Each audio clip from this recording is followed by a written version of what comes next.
theyeshiva.net. I told you last time that I would start with the story of Rabbi Ber Yirmiyas.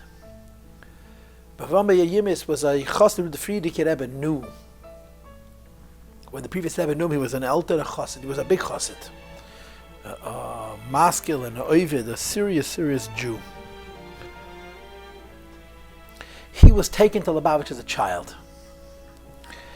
Lubavitch was not a place for children. They really didn't take children to Lubavitch because there was not the kind of environment it was. I mean, we're so used to the Rebbe giving incredible attention to children. This is new. This is the Rebbe, perhaps the previous Rebbe, but in Chabad, it was a very serious environment. It was a very adult environment, and children really did not go. Ber Yirmiyas traveled. I suspect from reading the story that his father was a person of means. He was not a poor man. And he was able to afford to take his son along. So he was an exception. It was very unusual for children to be taken to Lubavitch. And of course, one of the immediate grabs of the story is that Ber Yirmiyah's mother, Ber's mother, knew that her husband was very capable of forgetting about their son. And as they're preparing for the trip, she keeps on reminding her husband not to forget about him and reminding the little child to make sure not to get lost. And it happens a couple of times over the trip that someone has to find him and bring him back to his father. Just a little detail in the story. But he describes the journey to Lubavitch. They had a wagon, but nobody sat on the wagon. They just put belongings on the wagon. They walked for weeks, for days. And they sang, they fabreng, they stopped, they said l'chaim, they kept on walking. He was a kid, so his father put him on the wagon. In fact, at the very beginning of the trip, his father actually left him behind. His mother ran after the wagon to put him on the wagon. He shouldn't be forgotten. And he describes going towards Lubavitch. Every shtetl they came to, the chassidim who came out to greet them, to celebrate the fact that they were on the way to Lubavitch. And the group would grow. More people would join the walk. Nobody sat in the wagon. They just put their belongings in the wagon. They walked, marched, and they sang. It was an incredible experience. Going to Lubavitch was such an incredible build-up to the experience of being in Lubavitch because it was so exciting and so warm and so chassidish. And then as they got closer to Lubavitch, they were joined by other wagons coming from different directions, all converging on the same point with the same basic design. There was a wagon with belongings and people walking. And they finally came to Lubavitch. By the time they arrived in Lubavitch, they numbered in the hundreds. I think it says in the thousands of chassidim. And when they entered into Lubavitch, there was a celebration. How did they celebrate? They danced. And they danced in 3 circles. There was a very small circle of elderly chassidim, a larger circle of middle-aged chassidim, and a very large circle of young chassidim. And at first they danced in 3 separate circles, and eventually, after a long period of time, the 3 circles joined, converged, and became one large circle. And Ber Yirmiyas, who describes being carried on the shoulders of this chassid and the shoulders of this chassid, asked his father later on to explain to him the significance of this dance. And his father told him that the small circle were the chassidim who had the zchus to be by the Alter Rebbe. The largest circle was the chassidim who had the zchus to be by the Mitteler Rebbe, but not by the Alter Rebbe. And the largest circle was the chassidim who were the chassidim of the Rebbe Zol Gesund Sein, the Tzemach Tzedek, the Rebbe Zol Gesund Sein. And at first they danced separately, and they all joined together into one large circle to indicate, to express, to underscore that they're all chassidim of the same Rebbe, even though there are older chassidim and middle chassidim and younger chassidim. And he also asked his father to explain to him the significance of this trip to Lubavitch and why he was so excited and was so happy about it and so forth. So his father told him that from the time the Beis HaMikdash was destroyed and the Jewish people were exiled, so we don't have a Beis HaMikdash. So our Beis HaMikdash is Dal Damal Shel Aloch. And he explained to his little son that until the Beis HaMikdash is rebuilt and Yidden return to Eretz Yisrael, Lubavitch is our Yerushalayim. The house the Rebbe lives in is our Beis HaMikdash, and the Cheder in which the Rebbe sits is our Kodesh HaKadosh.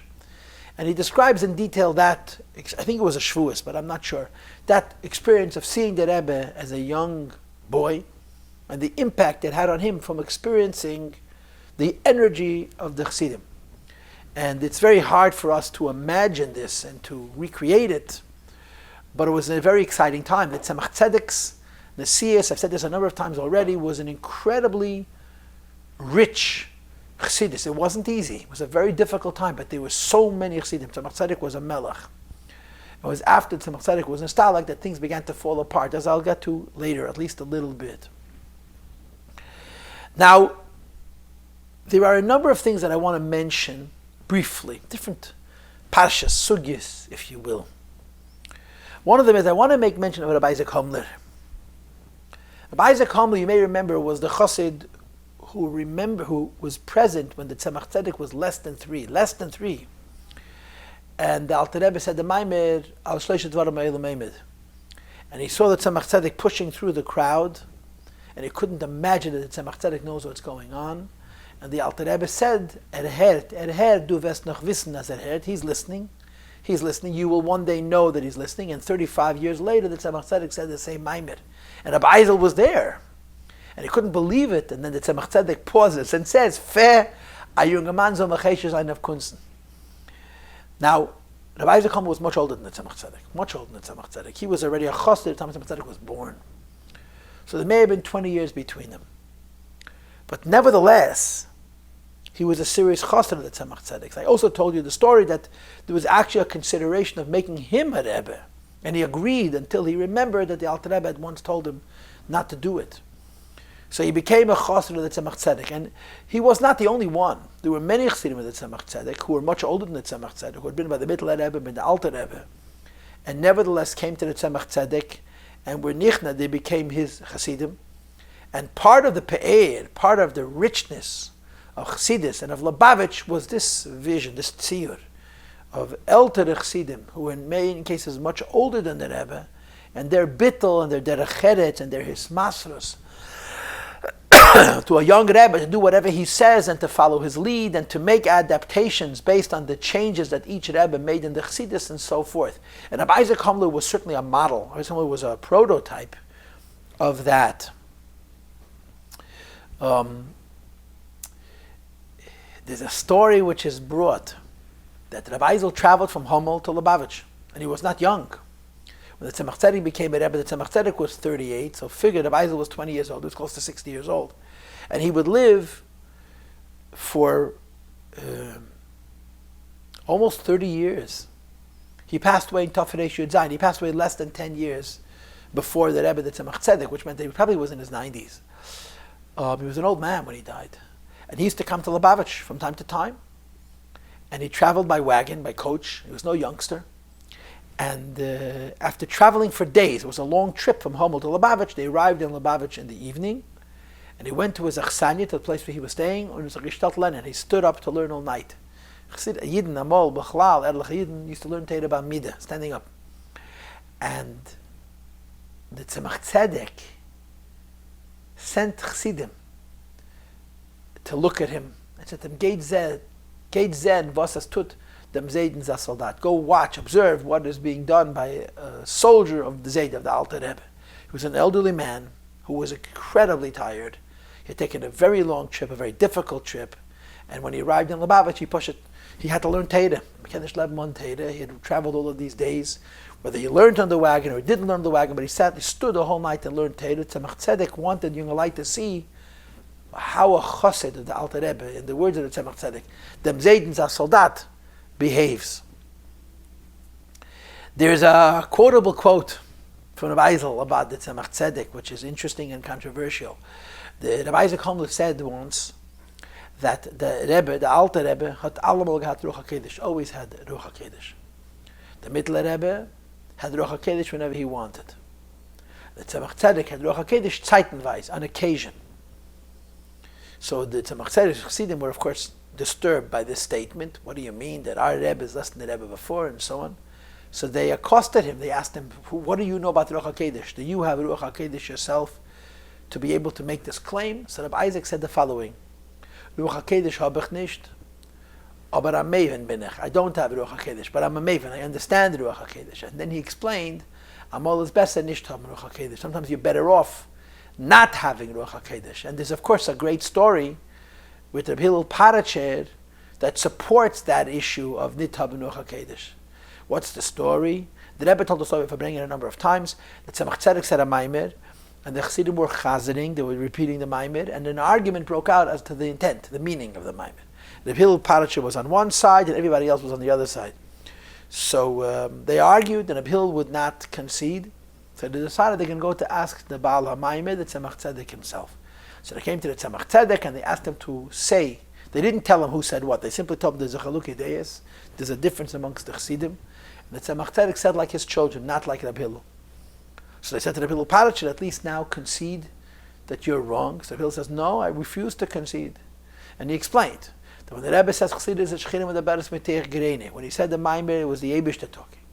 Now his chiyuv of Talmud Torah is the same as ours. His obligation to learn Torah is the same as ours. He understands it his way. I understand it my way. That's the pshat when the Ruach HaKodesh is turned off, so to speak. You're using your own moyach to understand Chassidus. The Tzemach Tzedek once sent Rabbi Isaac Homler on a shlichus to the Rebbetzin Rebbe, which is very interesting. Tzemach Tzedek and the Rebbetzin were both younger than Rabbi Isaac Homler. The Tzemach Tzedek was probably 20 years younger than Rabbi Isaac. The Rebbetzin was 7 years younger than the Tzemach Tzedek.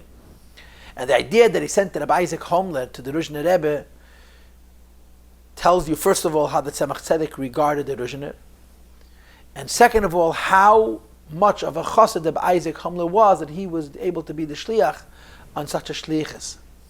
The Rebbetzin and the Tzemach Tzedek never met physically, never met, but they considered each other great Yedidim Avin, and they were always they felt very warmly toward each other because apparently they knew each other and had regular conversations, so to speak, on the other side. When the Rebbetzin passed away, the Tzemach Tzedek tore Kriya without knowing. He passed I think his Yartet is in Cheshvan, in Tafrei Shudal, 15 years before the Tzemach Tzedek. Tzemach Tzedek lived 77 years. The Rebbetzin lived into his early 50s, I believe. And the Isaac Homler was the Rebbe's shliach, Tzemach Tzedek shliach to the Heilige Rebbetzin. And the Tzemach Tzedek would send people to the Rebbetzin on occasion. If I'm not mistaken, once the Tzemach Tzedek sent a shliach to the Rebbetzin for an eitzah.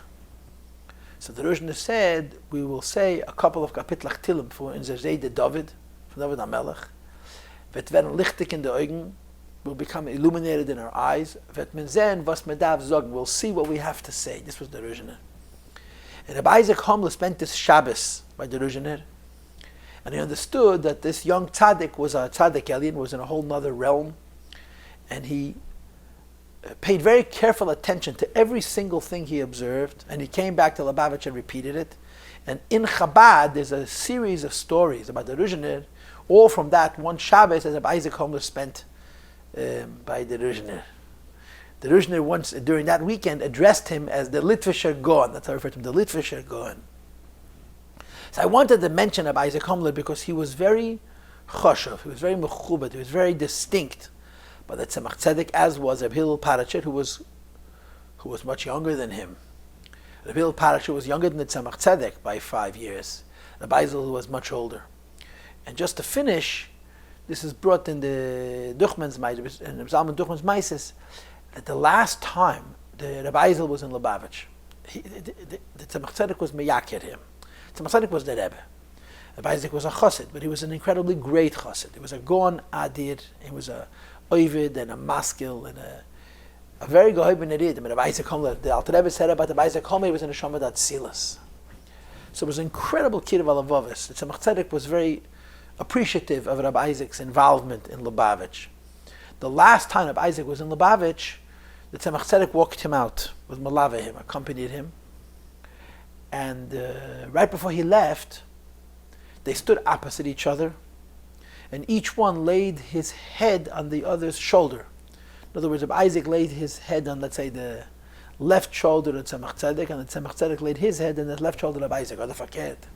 And they lay like this in silent embrace for a while.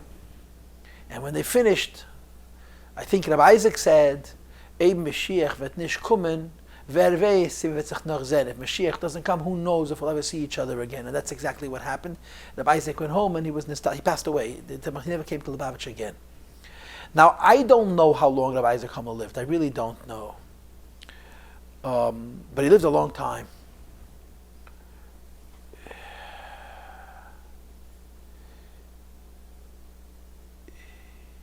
He was in his 80s probably when he passed away, maybe even older. I'm just going to say something here because it's negiyah to the Tzemach Tzedek also.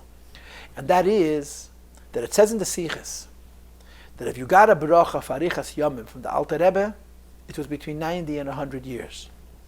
If you got a bracha from the Mitteler Rebbe for arichas yomim, it was between 80 and 90 years. If you got a bracha from the Tzemach Tzedek for arichas yomim, it was between 70 and 80 years.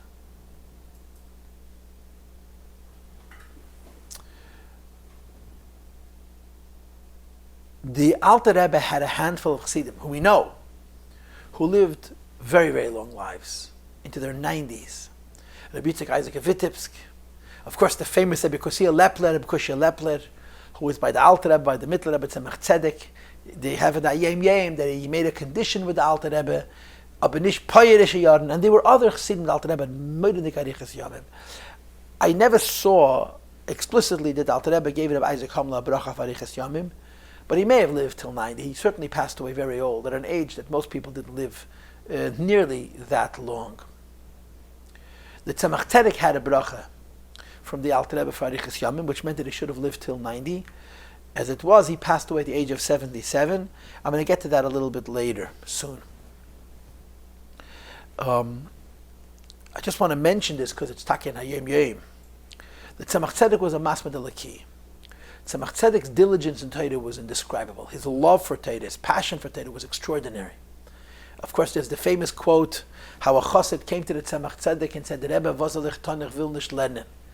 Rebbe, a chassid came to the Tzemach Tzedek, Rebbe, what should I do? I don't want to learn. The Tzemach Tzedek retorted, v'zalich tonich will yol lernen.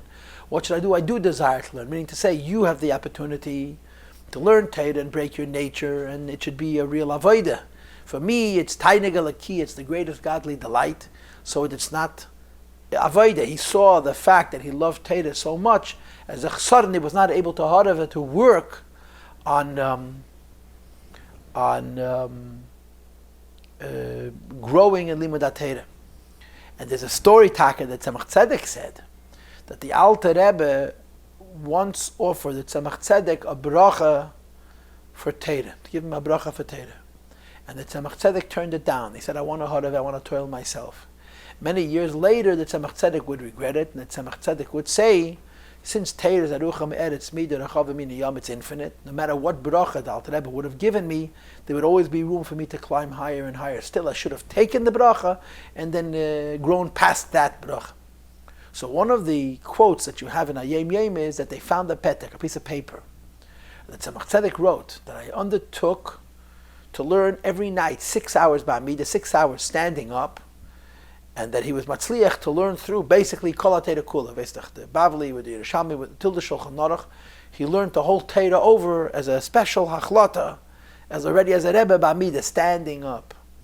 In other words, to another shiur in Torah. We also know, it's also in Hayem Yom, that the Tzemach Tzedek had private shiurim with the Rebbe Marash, with his youngest son. The Rebbe Marash lived together with the Tzemach Tzedek in the same house. And there was an incredible closeness between the Tzemach Tzedek and his Ben Zekunim, his youngest son. It was all very tzniistic. And they had kviyas and they used to learn together in ways that other people, even the other children, didn't know. The Hayem Yom writes that they learned together Sifrei Chkira, books of Jewish philosophy according to Chassidus and Kabbalah, and that they also had a shiur for a number of years in Kabbalah, explaining Kabbalah al pi Chassidus. The Tzemach Tzedek and the Rebbe Marash had a special shiur that they learned together in Torah.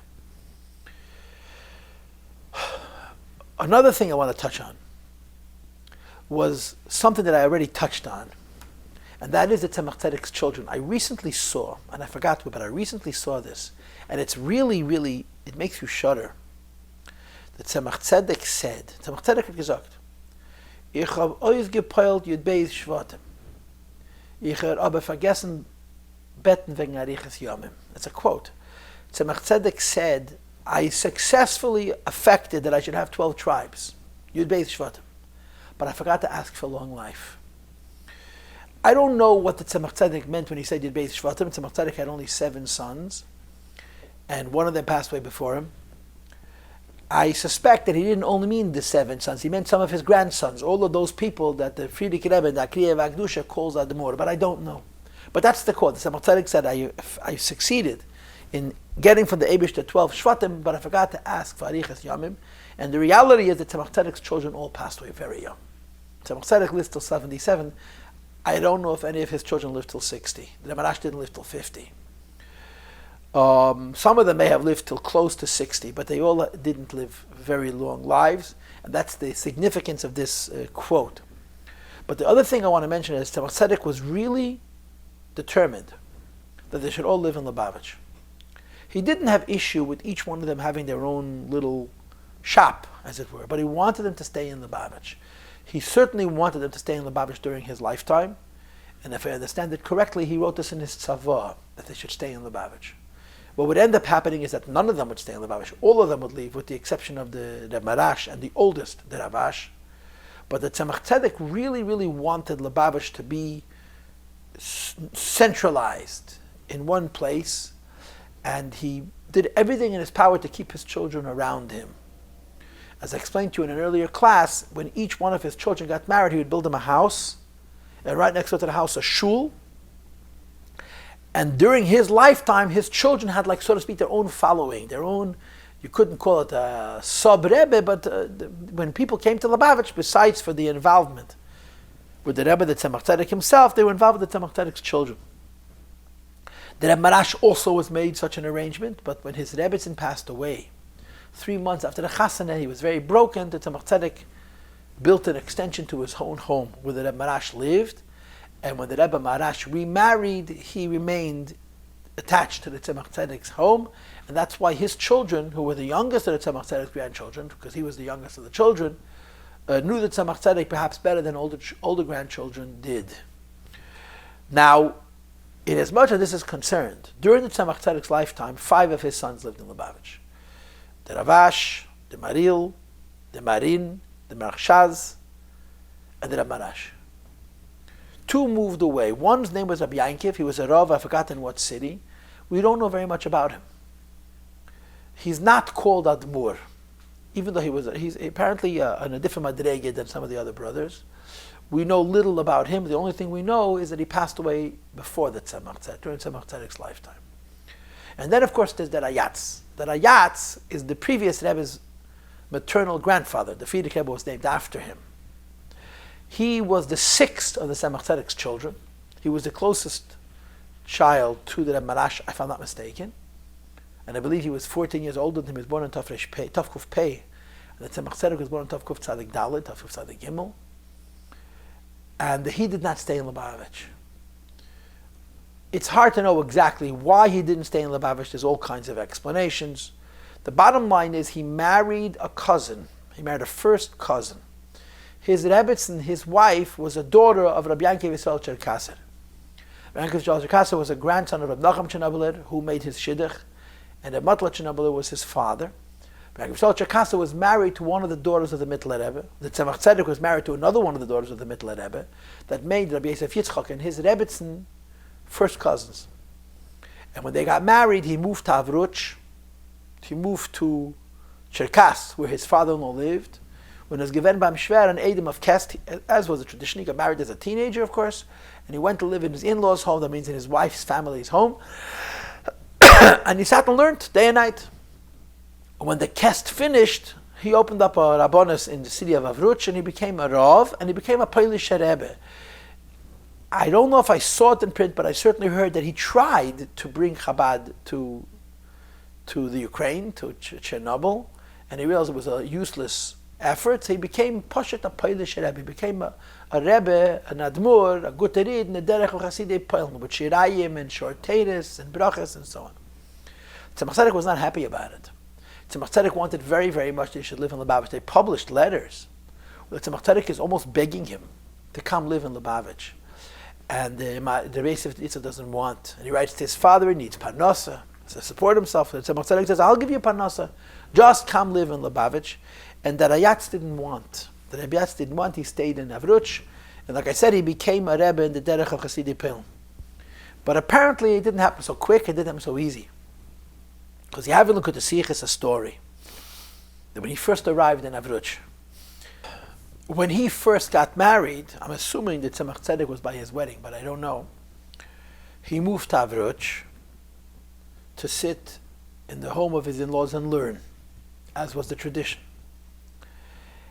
To Cherkas, the Cherkaser asked him, what's his custom about davening? Because the Cherkaser was a yid who had the minhagim of the Polish tzaddikim, the Polish Rebbes, and their shita was that you should daven with a minyan, daven quickly. There were certain Polish Rebbes who believed you have to daven as quickly as possible. If daven so fast, the Yetzer Hara should not get a chance to start to bother you. By the time the Yetzer Hara realizes that you're davening, you're finished. Of course, in Chabad, we had an even arichas atfilah to daven long. And there was this chalukei deis between the Cherkaser and the Tzemach Tzedek. The Cherkaser took the Tzemach Tzedek's son into his home. He wanted to make him into his own image. And apparently he was quite successful. So he asked Rabbi Yitzchak, what does your seder b'negei to davening? So Rabbi Yitzchak, who was a young man, and of course very intimidated by Yishver, said cryptically, Ich bin sich mishtadel, so davening b'tzibur. I make every effort to daven b'tzibur. Now, of course, you ask the typical person, what does that mean to daven b'tzibur? He's davening with a minyan. But that's not what he meant, as you'll find out momentarily. Anyway, it's like Gestell daven, Rabbi Yitzchak did, and he davened all day long. So his shver, his father-in-law, the Cherkaser, Rabbi Cherkaser, came to him with a complaint and said to him, you told me you daven b'tzibur, and it took you all day long to daven. So he said, yeah, I mishtadel to daven b'tzibur. The word tzibur means to gather and to collect. I try to collect all the diverse and divergent aspects of myself and to join them together into one, that all of me should daven. And he said that this takes taka a lot of time to gather all of himself. Like you have a Chassidus, they bring the pasuk vayisham, the word Shema Yisrael. Shema is the word vayishama shol, which means to gather and to collect, to bring together otherwise disparate and divergent things. So when the Tzemach Tzedek passed away, which we're going to get to later, 5 of the 7 of his sons, and perhaps some of his son-in-laws, he had 2 son-in-laws, were living in Lubavitch. And it was the pe'ed of Lubavitch, it was the beauty of Lubavitch, it was the grandeur, it was the royalty of Lubavitch. Not long after Tzemach Tzedek passed away, because of severe machlokes, almost all of them left, as I'm going to get to soon. Now the next thing I want to move on is to the stalkus of the Rebbetzin Chayamushka.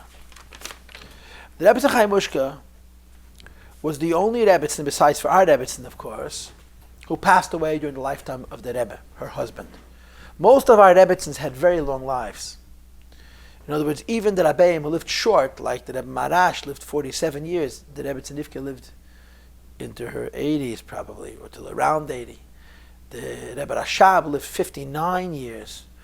And the Rebbetzin Shtena Sarah survived her husband by 22 more years, so she was probably also in her early 80s.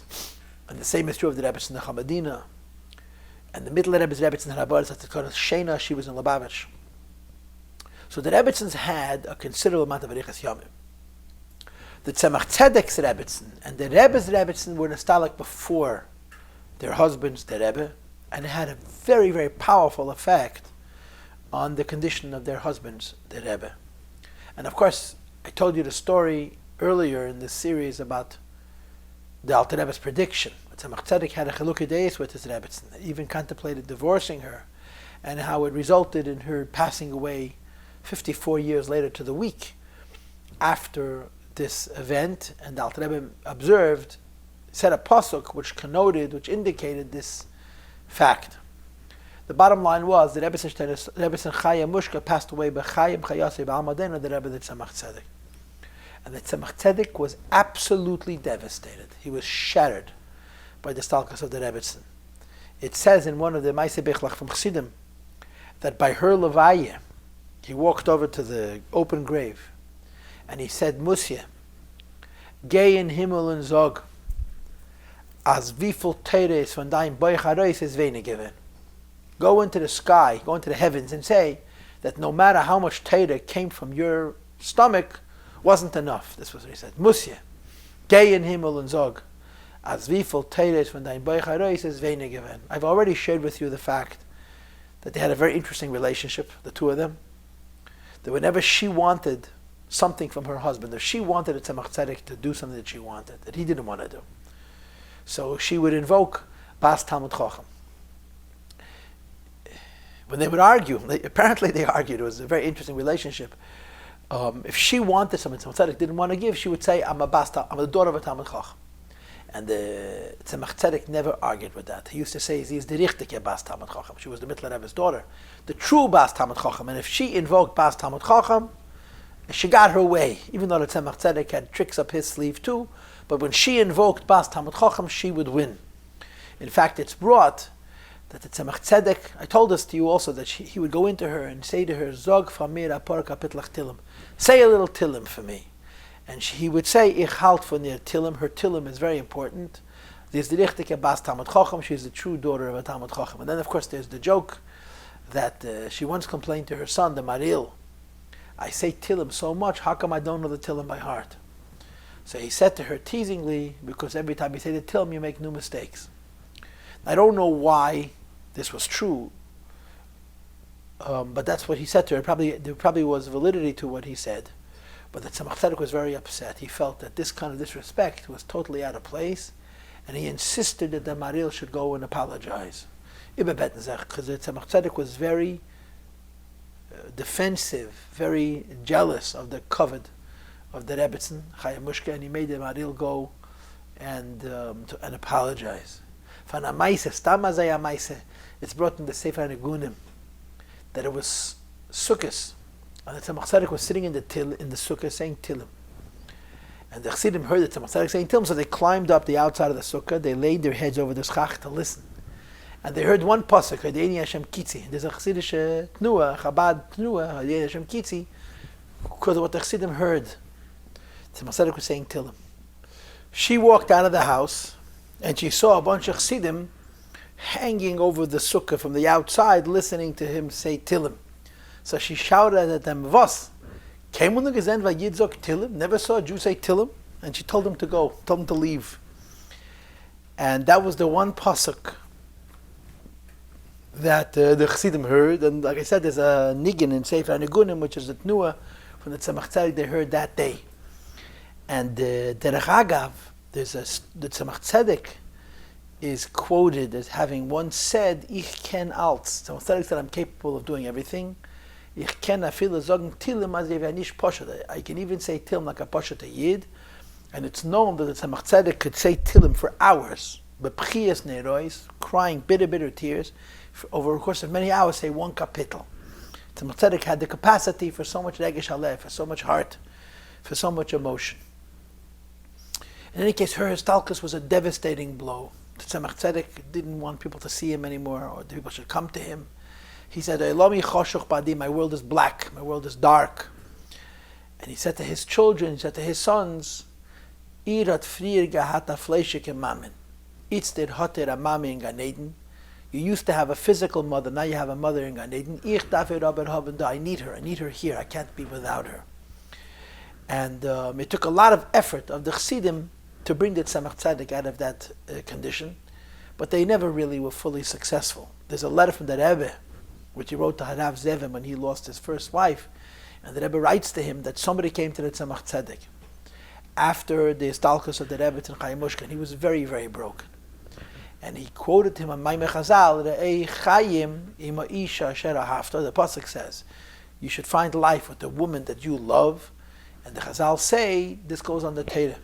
So he told the Tzemach Tzedek, this Maimeh Chazal, Re'ei Chayim isha asher ahavta zu Torah. And the Tzemach Tzedek said, Hechi Yisoni, you gave me life. In other words, that he doesn't have a physical wife, so he has the Torah as a wife. So the Rebbe wrote in this letter, the Tzemach Tzedek didn't know that Maimeh Chazal. Of course he knew it. But there's a cloud that ein chovush mater esatzme veis hasurim. A prisoner cannot release himself, redeem himself from his own prison, and therefore the Tzemach Tzedek had to hear from somebody else this Maimeh Chazal re'ei chayim isha asher ahavta. What is true, however, is that things changed a lot after the Tzemach Tzedek's Rebbetzin was nostalgic. First of all, Yechidus changed.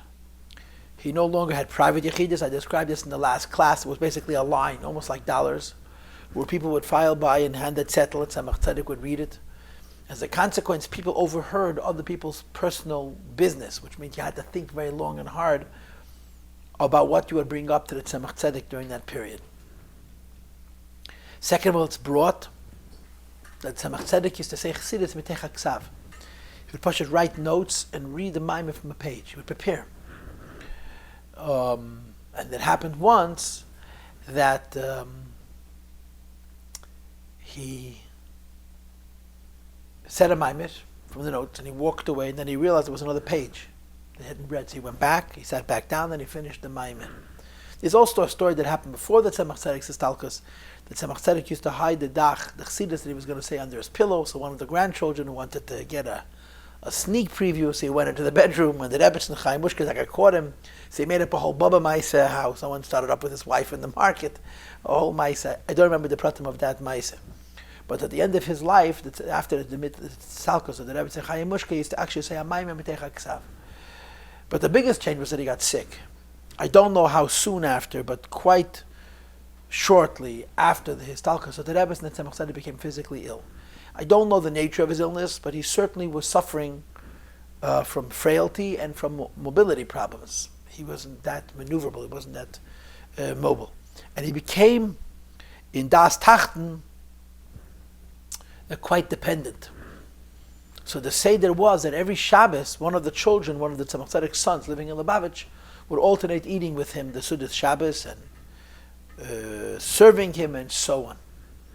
But the Rebbe Marash and the Rebbetzin Rivke, since they lived in the same house, like I described to you earlier, they lived in the same house, they certainly got the lion's share of the responsibility and the schus of looking after the Rebbe, the Tzemach Tzedek, and even their young children were involved in supporting and assisting the Rebbe, the Tzemach Tzedek.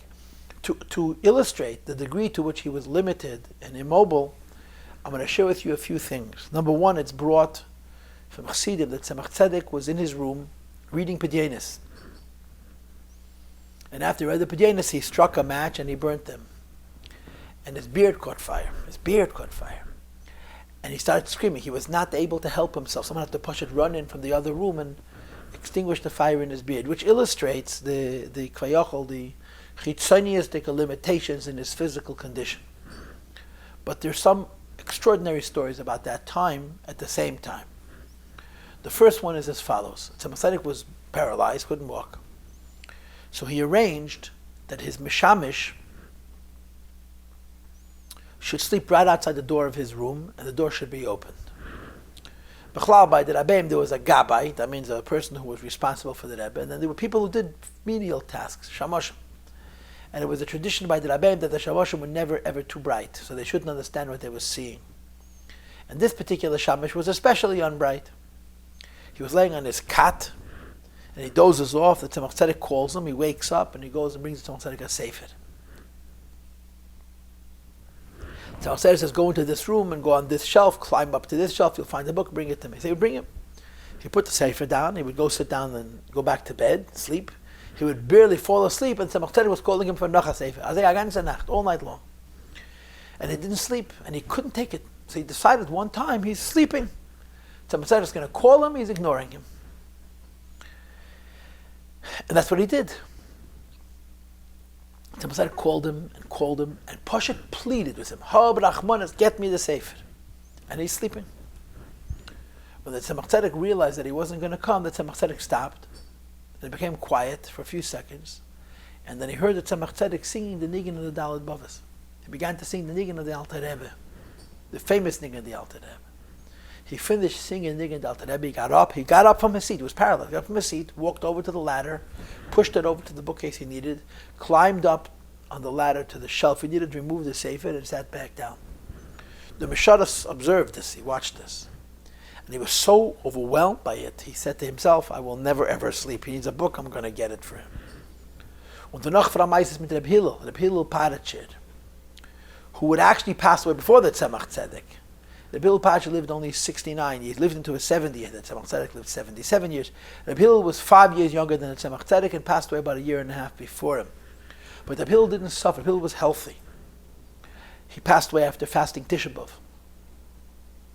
He was in Lubavitch, and he overheard a conversation between some young Bachrim Lach were talking, and one says to the other, it's such a pity that the years ago the Rebbe was healthy, and there was Maimorim, and there was Fabrengens, now the Rebbe is not well, it's such a dark time. The Rebbe is sick, and Reb Hillel heard this, and he was very disturbed by the way these young were talking. So he walked into the Tzemach Tzedek's cheder uninvited, and he looked at the Tzemach Tzedek. And he came back out and he told the younger light, the Rebbe is gesund, the Tzemach Tzedek is healthy. So I told him, what are you talking about? He's paralyzed. So I said, Hillel said, liegt in Ava B'tanugim. He cannot move because he's immersed in the level of Ahava called Ava B'tanugim. Lozem optretner, Zoller optretner von Ava B'tanugim, but they can gain. Let him step away from this Madrega Ava B'tanugim and he'll be able to walk. And this story with the Sefer and the Nign confirms that if he'll go away from his Ava B'tanugim, he'll be able to walk. The Tzemach Tzedek passed away Yud Gimel Nisan, the 13th day in the month of Nisan.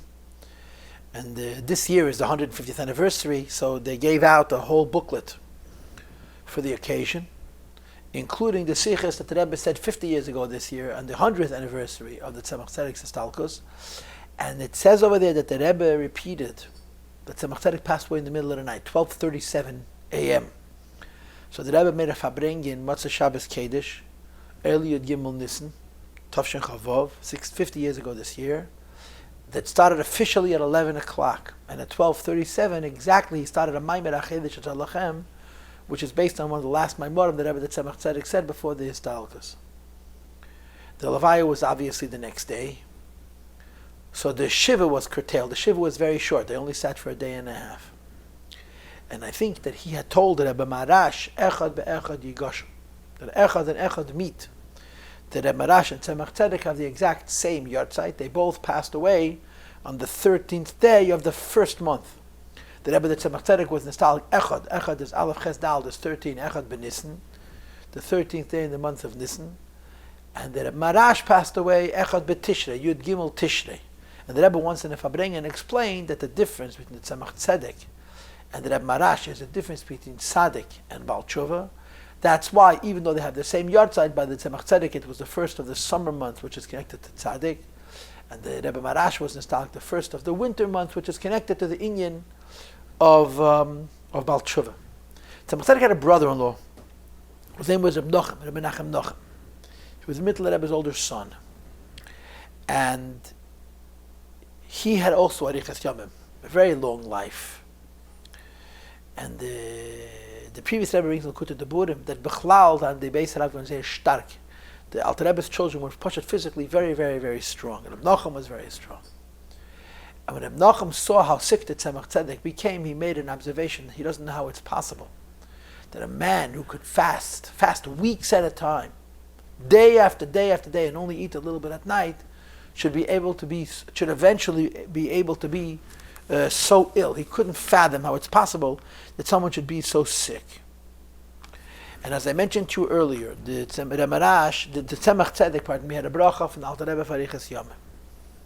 And it says in the L'Kutei Deburim that if you had a bracha, Arichas Yomim means long life. If you had a bracha for the Alter Rebbe for Arichas Yomim, between 90 and 100 years, he lived 77 years.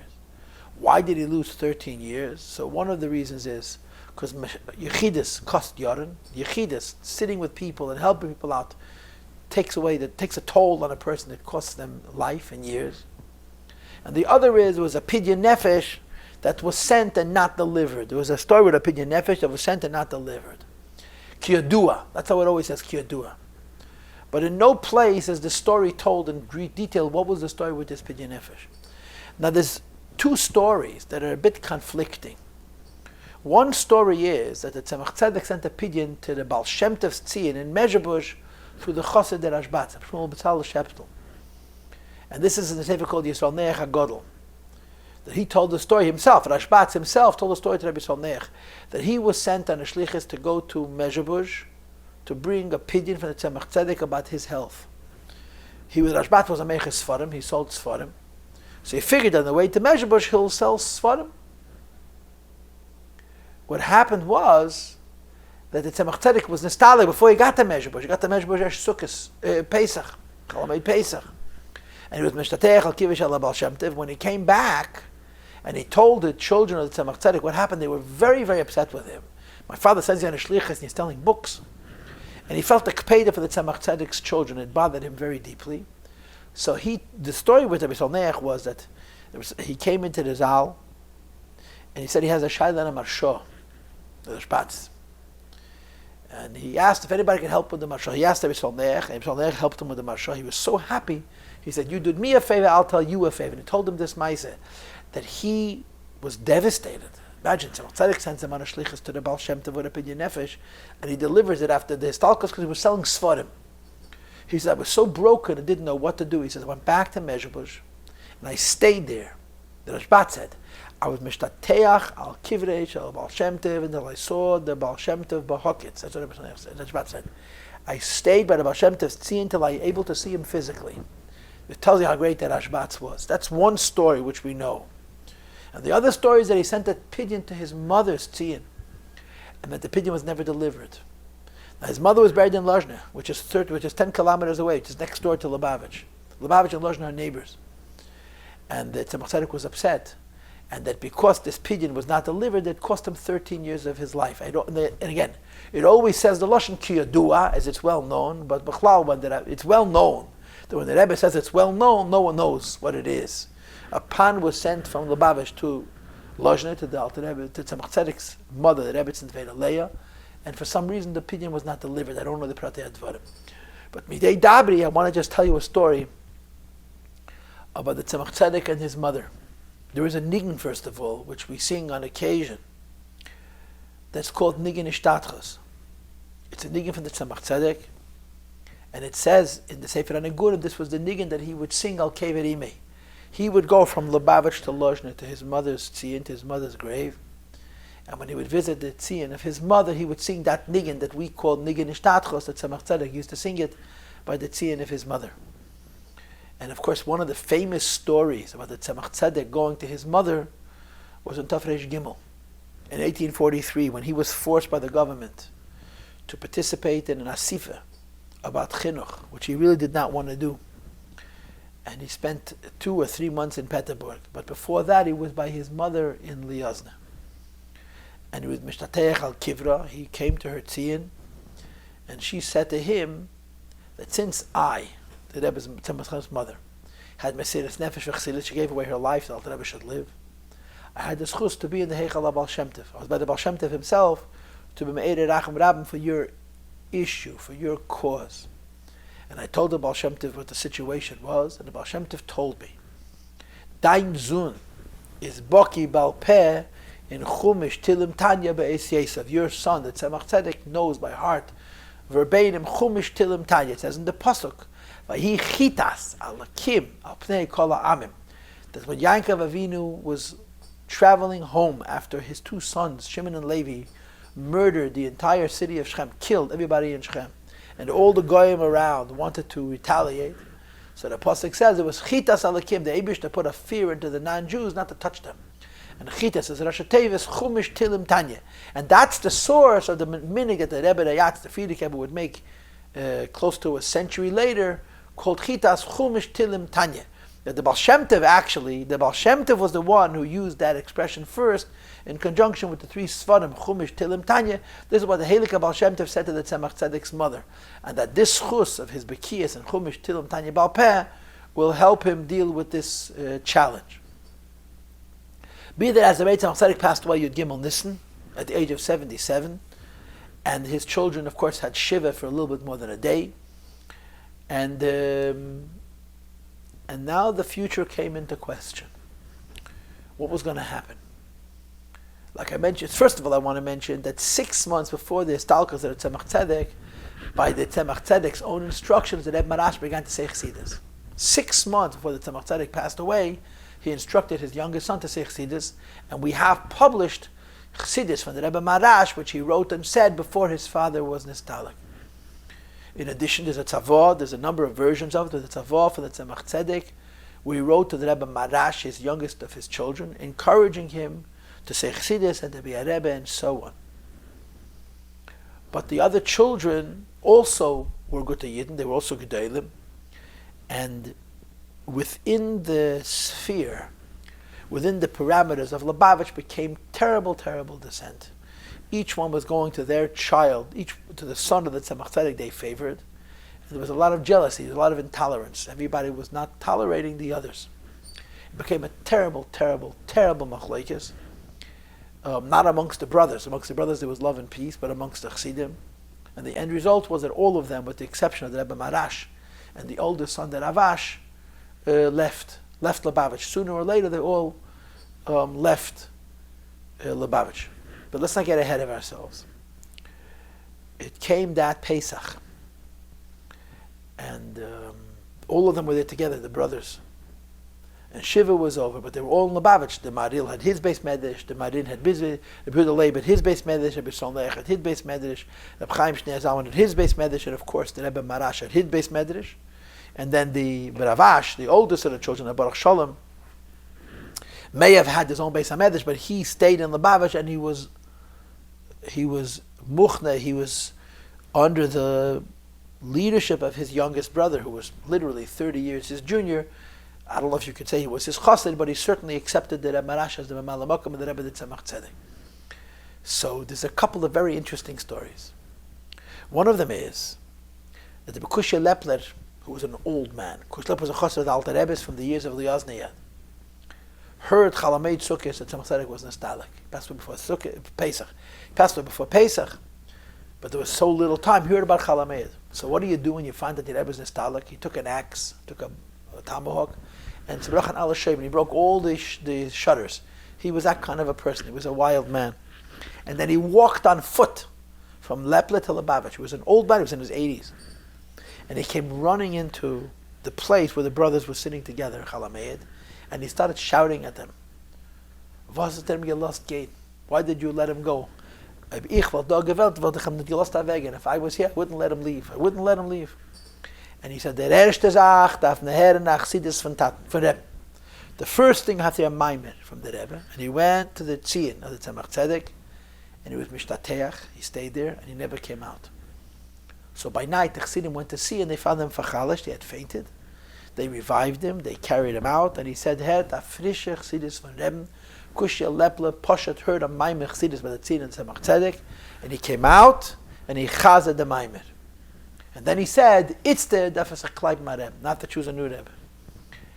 And he hung around Lubavitch for a few weeks. Kushya Lepler was a great chassid. A Ruchni is the Kirid, he was a different kind of person altogether. And after a few weeks, he walked up to the Rebbe Marash, who was the youngest, and he told him the following.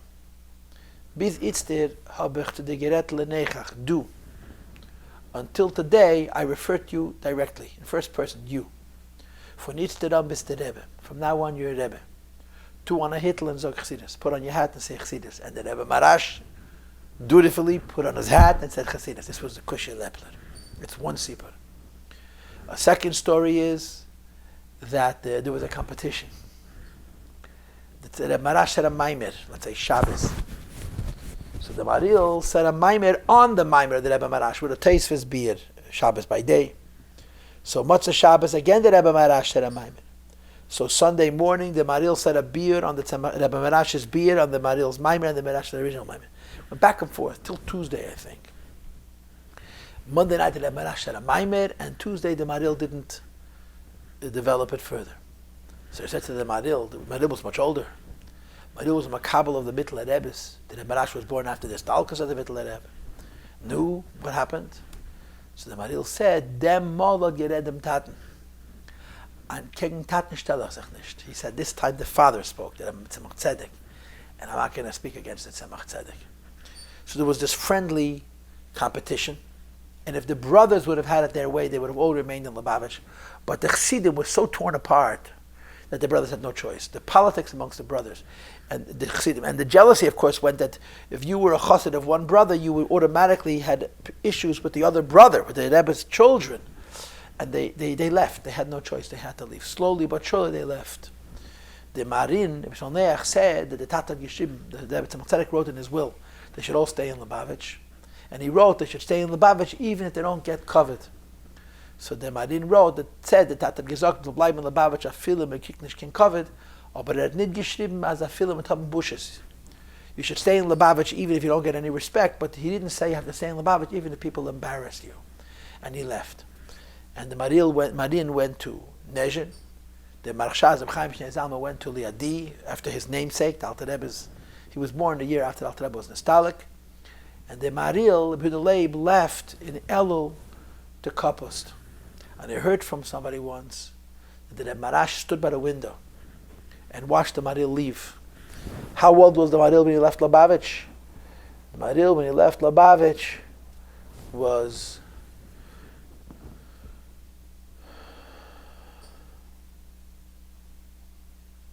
in his late 50s, 58, 59, 57, something like that. And his son, the Zalman Koppester, was walking with his father, and the Rebbe Marash stood in the window and cried, "Men fiert mein Bruder auf a kurzen Weg." They're taking my brother on a very short trip. He passed away the following Cheshvan. He passed away 7 months after the Tzemach Tzedek. And when he was nostalgic, the Rebbe Marash was devastated. It was 6 months, 7 months after the Tzemach Tzedek passed away, now the Maril passed away. And he wrote a very powerful letter of Nichumen to his son, the Shlomo Shnei Zalman of Kapust, where he writes with Godel Kayom Shevreinu. The Marash writes with such brokenness how after the loss of the Tzemach Tzedek, just 6 months later, to lose the Maril was completely overwhelming. The Marash writes such a painful letter, and I think the Maril sent a pidyon to the Marash when he was ill, and the Chassidim didn't deliver it because the Marash was not Lafayerech. The Marash heard after the Histalkus that the pidyon was not delivered. He was very, very upset. And Lubavitch was torn apart. There's no other way to put it. Lubavitch was torn apart. Lubavitch peaked by the Tzemach Tzedek. It was gigantic. It was very honorable, and it was very, very successful. It was 1866. And if you look at the history books, you'll see there was a big turning point in politics, and it was certainly a big turning point in religion. The state of the Jewish people in Russia began to decline then. Until then, most of the Jews were frum, and most of the Jews were erlich, chassidim. And although the full effect of the spiritual decline of the Jewish people wouldn't show itself for another generation or even 2 generations, but the beginning of the spiritual decline of the Yidden in Russia can be directly associated to that period. Because you need to understand that it wasn't only the Tzemach Tzedek that was nostalgic, a whole generation of tzaddikim. A whole generation of tzaddikim. The Kotzker passed away at that time.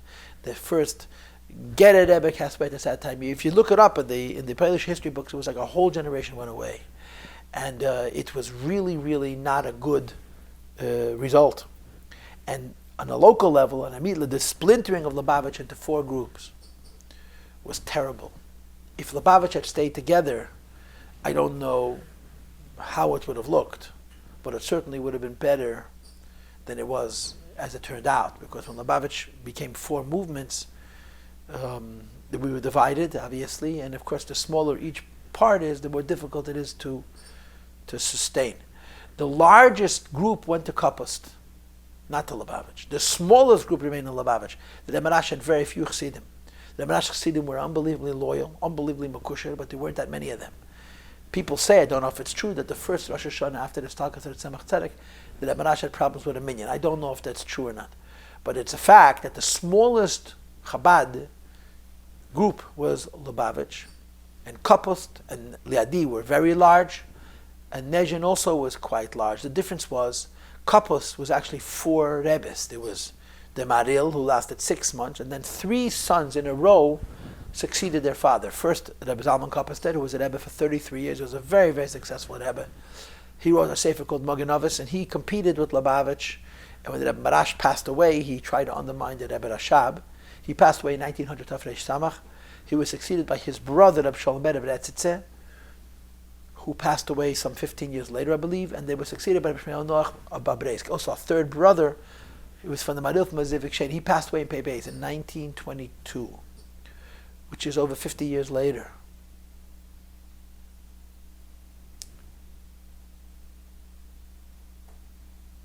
It's over 50 years later.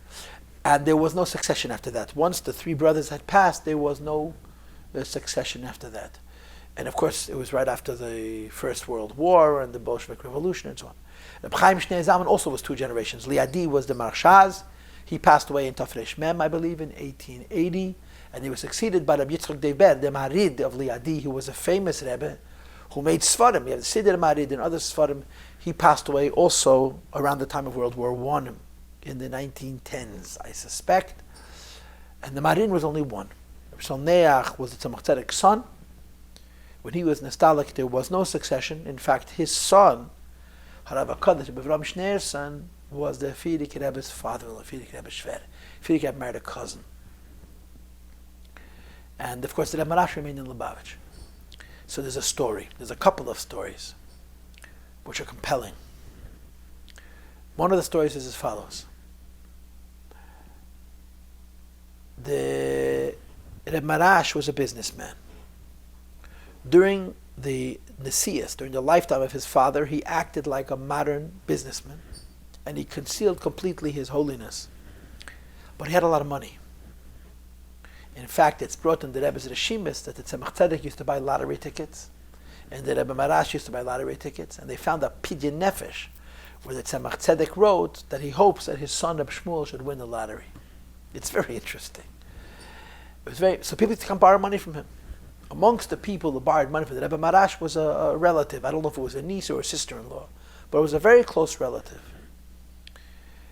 And she called him by his first name. She called him Shmuel. One day she comes into the house and she asks the Rebbetzin Rivka, where is your husband? And she calls him by his first name. And the Rebbetzin Rivka says, Eretz Bam Shver, he's by the Tzemach Tzedek. The Tzemach Tzedek's house and the Rebbe Marash's house were attached. They were separated only by a door. She was family. She didn't ask any questions. She opened the door and she walked into the Tzemach Tzedek's dira. There was nobody home. The Rebbetzin Chaim Mushke had already passed away. Tzemach Tzedek was elderly. So she walks through the house until she comes to the room where the Tzemach Tzedek was sitting. And the door was open. And she hears an argument. The Tzemach Tzedek says to the Rebbe Marash, Setz dich weg auf den Stuhl. Sit down on my chair. And the Marash says, I can't. So the Tzemach Tzedek says again, Setz dich weg auf den Stuhl. Sit down on my chair. And the Rebbe Marash says, ich kann nicht. Over and over. Finally, the Tzemach Tzedek said, ich haste it. I'm commanding you. Sit down on my chair. He says, I can't do it. So Tzemach Tzedek said, if you don't sit down, you're going to suffer. And he said, I can't do it. And then the Rebbe Marash walked out. And he sees her. And he realized that she had heard the whole conversation. So he tells her very, very directly, you will continue calling me Shmuel like you did until now. And what you just heard and saw, no one is ever going to hear. In other words, it was clear that the Tzemach Tzedek wanted the Rebbe Marash to succeed him. And she was a witness. And the Rebbe Marash said, you will tell no one. She apparently said the story after the Tzemach Tzedek was nostalgic and it didn't work. The fact was that Lubavitch was splintered, was divided. They found the tzavah that Tzemach Tzedek wrote that the Rebbe Marash should succeed him, and nevertheless it didn't work.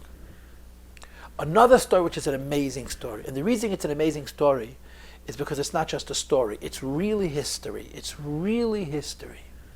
Really history, more than we could even imagine. During the winter, leading up to the Histalkus, Tzemach Tzedek passed away out of Pesach, that winter before, on a number of occasions, it doesn't say how many times, but it happened more than once, the Tzemach Tzedek summoned the Rebbe Marash, his son, called his son the Rebbe Marash. And he opened up a Mitteler Rebbe to Shmeis. And it says in the Mitteler Rebbe in Shmeis as follows, Vayomas Yosef v'cholecha v'chol adeirahu. Uvnei Yisrael paru v'yishatzu v'yirvu v'yatmu b'me'ed me'ed v'timolu ha'aretz esam. So the Medrash says that Yosef died and his brothers died and the entire generation died. It says the Medrash afal pisha mesu elu elakem shel elu lemesu. Even though they all died, the God of all of these people didn't die. So the Tzemach Tzedek would open up the Mitteler Rebbe and he would read to the Rebbe Marash, Vayomas Yosef v'cholecha v'chol adeirahu. Afal pisha mesu elu elakem shel elu lemesu. And then Marash would smile. This happened over and over again. Then he would walk out of the room and go to another room and cry like a baby.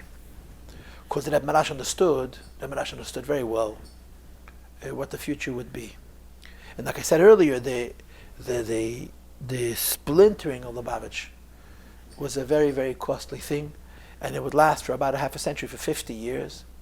By the time World War I came, the other branches of Lubavitch were basically dissolved, and whatever was left of them ended up Tzedek in Lubavitch. There's an expression about two chassidim. One chassid was a Lubavitcher chassid, ended up in Kopust. A Kopust chassid ended up in Lubavitch. I'm not going to go into those stories at the moment. It's not the gear for us right now. So there became a whole question of where you should go, where your loyalty should be.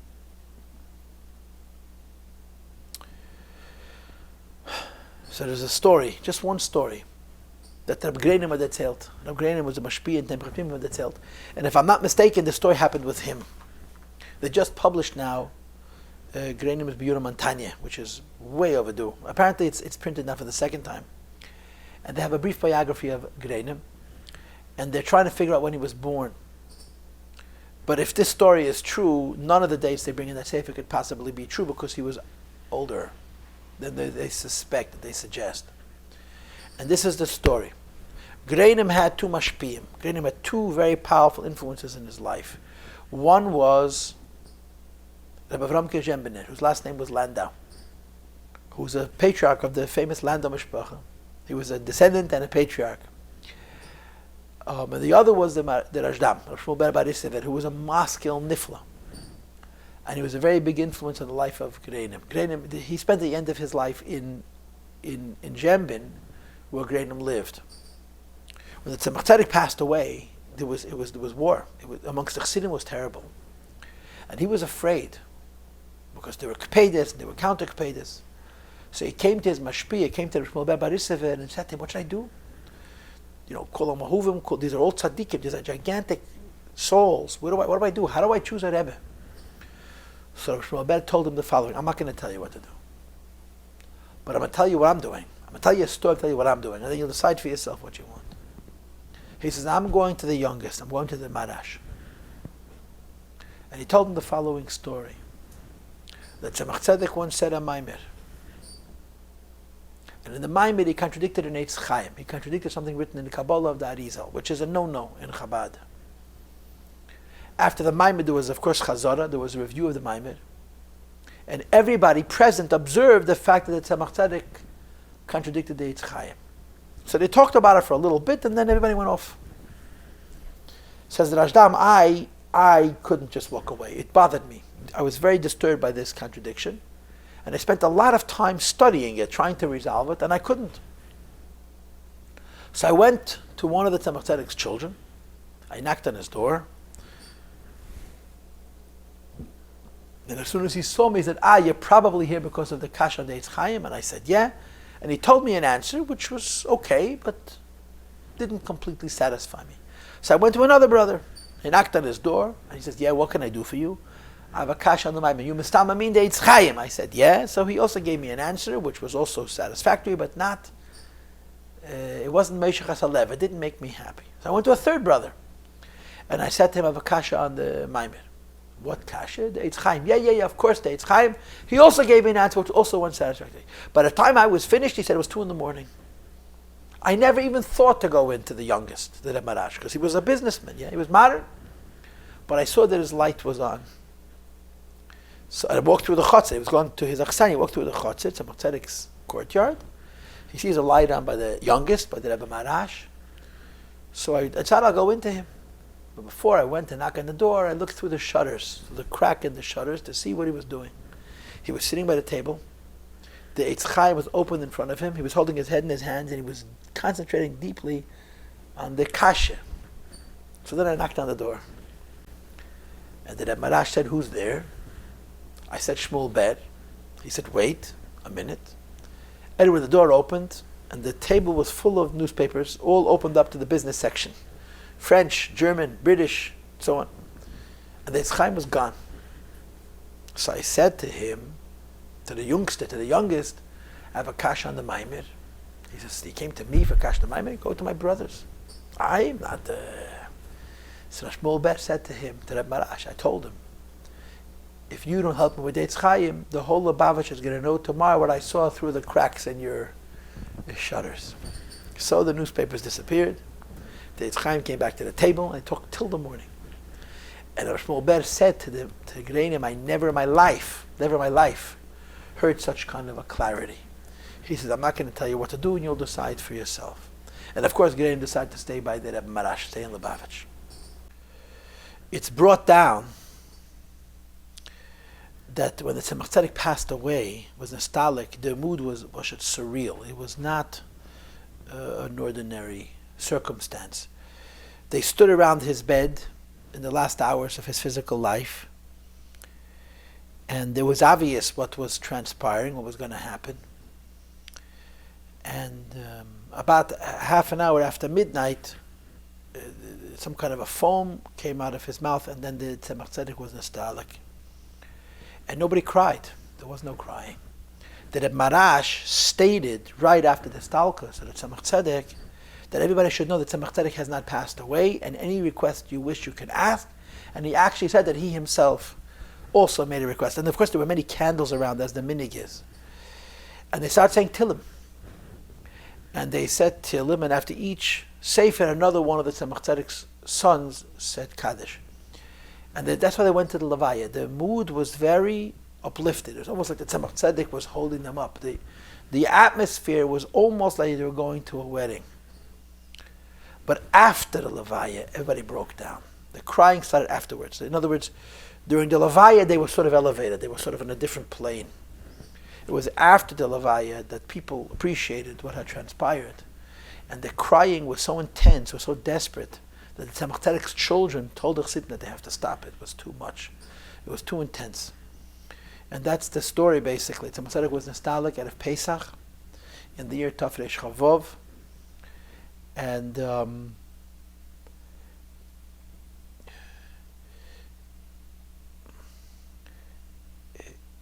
we have from the Tzemach, the same thought from the Rebbe Rashab, that the Rebbe says, Ich gehe in Himmel und Ksavim Lozik Metaich. We have from the Tzemach Tzedek an incredible amount of Torah. Of course, his sons, his children would publish his Tshuvas in Nigle.